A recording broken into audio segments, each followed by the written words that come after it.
तर पंचगंगा नदीच्या पाणी पातळीमध्ये वाढ ही कायम आहे। महत्त्वाची बातमी कोल्हापूरमधून। पंचगंगेचं पाणी पातळी जी आहे ती 44 फूट 4 इंचांवर आली आहे। राधानगरी धरणाचे 7 पैकी 6 स्वयंचलित दरवाजे उघडलेले आहेत आणि धरणातून 10,000 क्युसेक वेगाने पाण्याचा विसर्ग भोगावती नदीमध्ये सुरू आहे।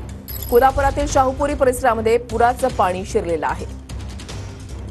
कोल्हापूरमध्ये अपडेट्स आपण या ठिकाणी पाहताय। पंचगंगा नदीच्या पाणी पातळीमधली वाढ जी आहे ती कायम आहे।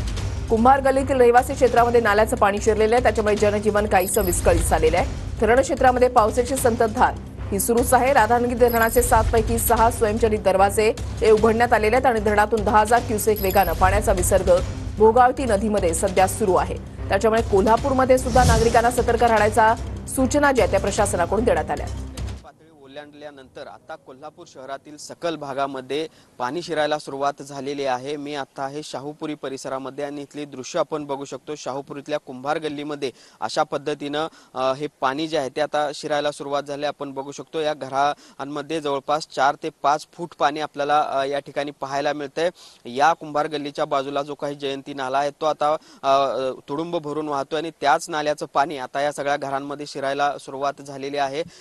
पाणी वाढत असल्यामुळे महापालिका प्रशासनानं या सगळ्या भागातील नागरिकांना स्थलांतरित होण्याच्या सूचना त्या दिलेल्या होत्या। काही लोकांना निवारा केंद्रामध्ये स्थलांतरित देखील करण्यात आलेलं आहे। मात्र आपण तुर्तास बघतोय कोल्हापूरमधली पूर परिस्थिती जी आहे ती आता हळूहळू गंभीर होतानाचं चित्र आपल्याला पाहायला मिळतंय। पंचगंगा नदीच्या पाणी पातळीमधील देखील वाढ अजूनही कायम आहे। राधानगरी धरणाचे देखील 6 स्वयंचलित दरवाजे उघडलेले आहेत, ज्यातून 10,000 क्युसेकचा विसर्ग सध्या भोगावती नदीमध्ये आणि पर्यायानं पंचगंगा नदीमध्ये येतोय। त्यामुळे नदीची पाणी पातळी अजूनही वाढणार आहे आणि त्यामुळे या सगळ्या पाणी पातळीमध्ये देखील अजूनही वाढ होण्याची भीती जी आहे ती व्यक्त केली जाते। या सगळ्या कुंभार गल्ली परिसरामध्ये गणपतीची मूर्ती तयार करण्याचं काम केलं जातं, मात्र पाणी वाढू लागल्यानंतर